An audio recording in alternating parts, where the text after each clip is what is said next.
Ici, Robert veut faire la distinction entre un actif et un passif parce que la plupart des gens croient qu'ils ont un actif alors qu'en réalité c'est qu'ils ont un passif. Pour bien commencer, il faut savoir que dans des termes assez simples, un actif c'est tout ce qui fait rentrer de l'argent dans votre portefeuille.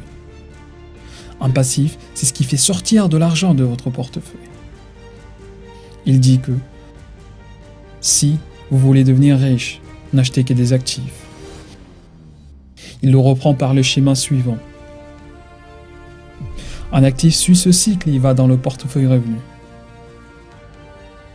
Un passif, lui, va dans le portefeuille dépenses. Les gens qui sont dans la pauvreté achètent par exemple une voiture pour usage personnel, c'est qui est un passif.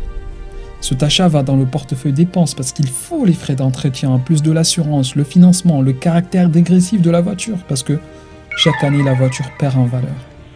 En gros, cet achat rapporte rien en revenus.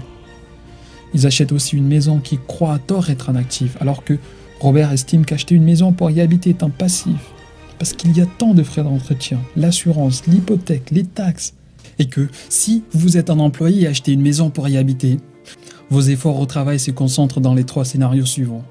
1. Vous travaillez pour quelqu'un, votre employeur. 2. Vous travaillez pour le gouvernement, en payant les taxes et impôts. 3. Vous travaillez pour la banque pour rembourser votre crédit. Pour Robert, c'est la principale raison pour laquelle les gens sont pauvres parce qu'ils accumulent tant de passifs. Il croit aussi qu'en ayant un bon salaire avec une bonne promotion, ils s'y libres. Mais la réalité est que quand leurs revenus augmentent, leurs dépenses augmentent proportionnellement aussi. Sans actifs, les revenus tirés du salaire s'acheminent dans les dépenses mensuelles. À la fin du mois, ils se retrouvent avec peu. Donc il faut le mois prochain, et ainsi de suite. Robert compare cette situation à celle d'un hamster qui tourne en rond en croyant qu'il va quelque part.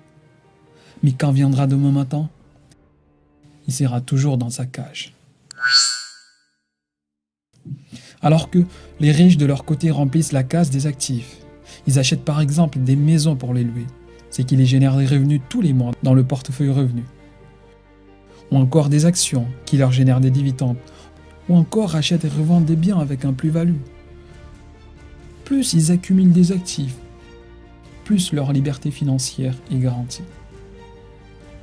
Deuxième leçon, l'actif c'est ce qui vous fait rentrer de l'argent dans votre portefeuille. Le passif c'est ce qui fait sortir de l'argent de votre portefeuille. Distinguez l'un de l'autre et achetez des actifs et non pas des passifs. Cette deuxième leçon est si simple que beaucoup d'entre nous passent à côté. La troisième leçon, c'est un peu une conséquence des deux premières. C'est le cash flow, ou l'art de générer plus d'argent avec de l'argent. Robert Kiyosaki considère chaque centime qu'il a comme un soldat, ou un employé qui doit lui rapporter encore plus d'argent.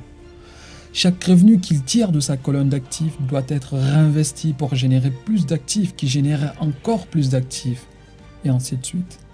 C'est un flot de cash suivant ce cycle.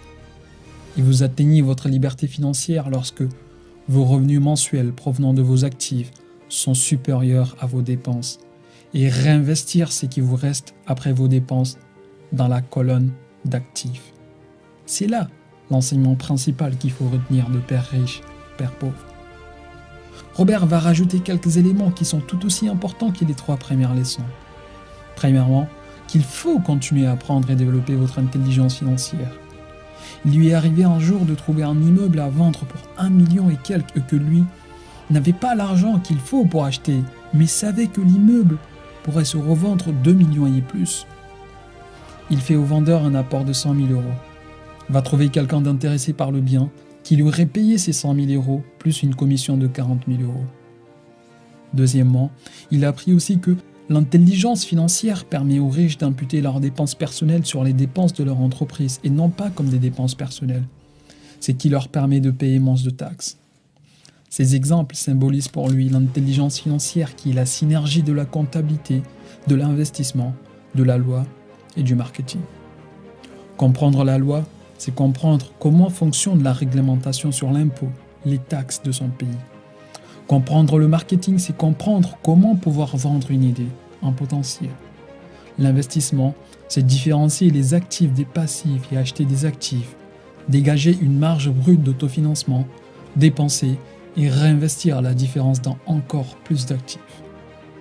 Voilà, c'est qu'on peut retenir de Père riche, Père pauvre.